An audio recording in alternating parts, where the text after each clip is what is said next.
नमस्कार दोस्तों, मैं हूं मुक्ता दीक्षित एस्ट्रोलॉजर। जन्म कुंडली, हस्तरेखा, रत्न, वास्तु, ज्योतिष के समस्त कार्य हमारे कार्यालय से किए जाते हैं और साथ ही साथ शेयर मार्केट की गोल्ड, सिल्वर, निफ्टी बैंक आदि की तेजी मंदी रिपोर्ट तैयार की जाती है। तो आप यदि इन क्षेत्रों में काम करते हैं तो भी आप संपर्क कर सकते हैं। अपनी जन्म कुंडली दिखा करके शेयर बाजार के लिए आपकी कुंडली में कैसे योग हैं इसको भी आप जान सकते हैं। तो आज मैं आपको बतलाऊंगी कि गुरु शनि का जो राशि परिवर्तन हो रहा है वह मकर राशि में हो रहा है। गुरु अपनी स्वराशि धनु को छोड़ करके मकर राशि में प्रवेश कर रहे हैं। तो जब गुरु अपनी मकर राशि में प्रवेश कर रहे हैं और साथ ही मकर राशि में शनि पहले से ही विराजमान है, गुरु शनि की युति को अनेक प्रकार से विस्फोटककारी फल प्रकट करने के लिए कहा जाता है। अनेक प्रकार के कष्ट परेशानियों की उत्पन्न कर देती है। मंत्रिमंडलों में जो रहता है, सरकार परिवर्तन हो जाती है। ऐसे अनेक प्रकार के योग ये प्रदान करते हैं गुरु शनि की युति, और जनमानस को पीड़ा कष्ट का समय उत्पन्न हो जाता है। तो कुंडली के अनुसार हमारी 12 लग्नों में किस प्रकार से किसको क्या फल घटित करेंगे गुरु शनि का योग, तो वह मैं आज आपको इस वीडियो के माध्यम से बतलाऊंगी।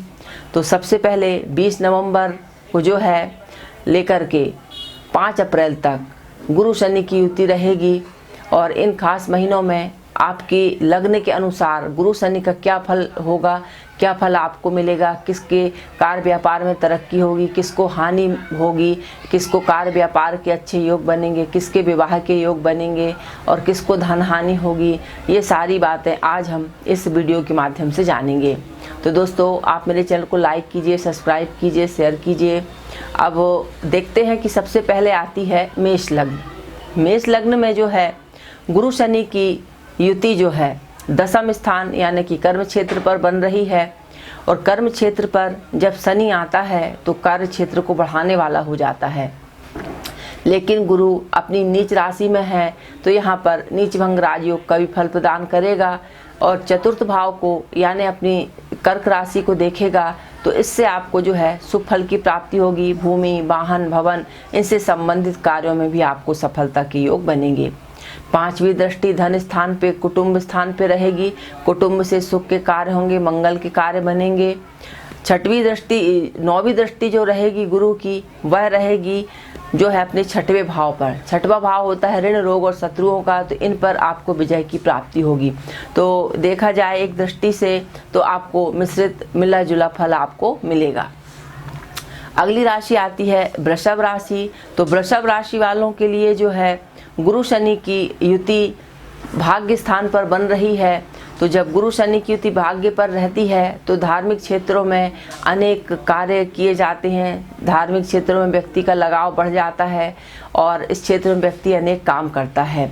पराक्रम की पर दृष्टि रहने से पराक्रम की वृद्धि होती है। लग्न और पंचम भाव पे दृष्टि रहने से संतान सुख प्राप्ति के योग बनते हैं।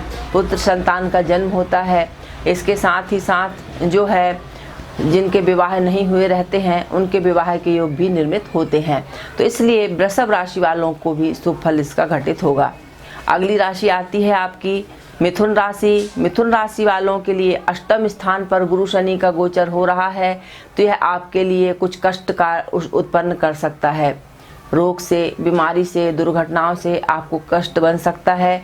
इसलिए आप सावधानी पूर्वक रहें और गुरु शनि की शांति के उपाय आदि करें। कर्क राशि वालों के लिए जो है सप्तम स्थान पर गुरु शनि की युति बन रही है। तो ऐसी स्थिति में कर्क राशि वाले जिनके विवाह नहीं हुआ है तो गोचर में जब भी गुरु आता है तो विवाह के योग बना देता है। कई ऐसे बहुत से लोग हैं जिनका कि गुरु या शनि सप्तम स्थान का कारक होता है, सप्तमेश होता है। तो ऐसी स्थिति में विवाह का समय में जो रहता है लेट हो जाता है, विवाह देर से होता है। तो ऐसी स्थिति से निपटने के लिए अब ऐसे लोगों की जिनका विवाह नहीं हुआ है उनको विवाह के योग आएंगे। कार्य व्यापार के क्षेत्र में आपको सफलता मिलेगी और तरक्की के योग बनेंगे। उत्तम लाभ की आपको प्राप्ति होगी। सिंह राशि वालों के लिए छठवें स्थान यानी कि ऋण रोग और शत्रु स्थान पर गुरु का गोचर हो रहा है, गुरु शनि का। तो ऐसी स्थिति में व्यय भाव को देखते हैं तो खर्च अधिक बढ़ेगा आपका, कुछ रोग आदि से भी आपको कष्ट की उत्पत्ति हो सकती है। पंचम भाव से आपके कर्म क्षेत्र को देख रहा है पंचम दृष्टि से, तो ऐसे में कर्म क्षेत्र की आपको तरक्की होगी। अगली राशि आती है कन्या राशि। कन्या राशि वालों के पंचम स्थान पे गुरु शनि का गोचर है, तो ऐसी स्थिति में संतान से कुछ कष्ट, तनाव या परेशानियों का सामना करना पड़ सकता है। तो ऐसी स्थिति से बचने के लिए उपाय अवश्य करना चाहिए। लेकिन लाभ में गुरु की दृष्टि रहने से लाभ के योग बनेंगे, शेयर बाजार है, अचानक धन के योग बनेंगे आपकी कुंडली में। साथ ही साथ भाग्य और लग्न को देखने के कारण गुरु की दृष्टि कार्यों को सिद्धि देने वाली होगी। अगली जो लग्न आती है तुला लग्न। तो तुला लग्न वालों के लिए जो है चतुर्थ भाव में गुरु शनि का गोचर हो रहा है। तो चतुर्थ का गुरु जो रहता है कष्ट, रोग, शोक आदि देने वाला होता है। तो कुछ कष्ट आपको उत्पन्न हो सकते हैं, लेकिन गुरु की दृष्टि चतुर्थ मतलब अपनी कर्क राशि यानी दसम भाव को देख रही है। तो यह दृष्टि आपके कार्य बनाने में, नए कार्य करने में आपको सफलता प्रदान करेगी। अगली जो लग्न आती है वह है वृश्चिक लग्न। तो वृश्चिक लग्न वालों के लिए जो है गुरु का गोचर पराक्रम स्थान पे हो रहा है और भाग्य भाव को देखेगा, तो ऐसे में आपके लिए उत्तम फल आपको मिलेगा। धनु राशि वालों के लिए या धनु लग्न, जो धनु लग्न है, मैं आपको यहाँ पर लग्न कुंडली के अनुसार वर्णन कर रही हूँ, तो आप लग्न ही समझें। लग्न के अनुसार जो है धनु लग्न में द्वितीय भाव में गुरु शनि की युति बनी हुई है और अष्टम स्थान को दृष्टि गुरु शनि की है। तो शनि जहाँ देखता है वहाँ खराब करता है, लेकिन गुरु जो है गुप्त तरीकों से आपको धन के योग बनाएगा। साथ ही साथ ऋण रोग और शत्रुओं पर आपको विजय की प्राप्ति होगी, कार्यों की सिद्धि होगी और आपके काम बनेंगे। मकर राशि वालों के लिए क्योंकि लग्न में ही गुरु शनि का युति बनी हुई है, तो यह भी आपके कार्य सिद्धि के योग देंगे, मंगल कार्य बनेंगे, विवाह के योग बनेंगे। जिनके यहाँ संतान नहीं है संतान प्राप्ति के योग बनेंगे। नए नए कार्य व्यापार आप कर सकते हैं, उसमें आपको लाभ के योग बनेंगे, क्योंकि शनि की दसम भाव पर दृष्टि रहने के कारण जो है सफलता के विशेष चांस आपको बनेंगे। भाग्य आपका साथ देगा, तो इसलिए मकर लग्न वालों के लिए भी गुरु शुभ फल प्रदान करेंगे।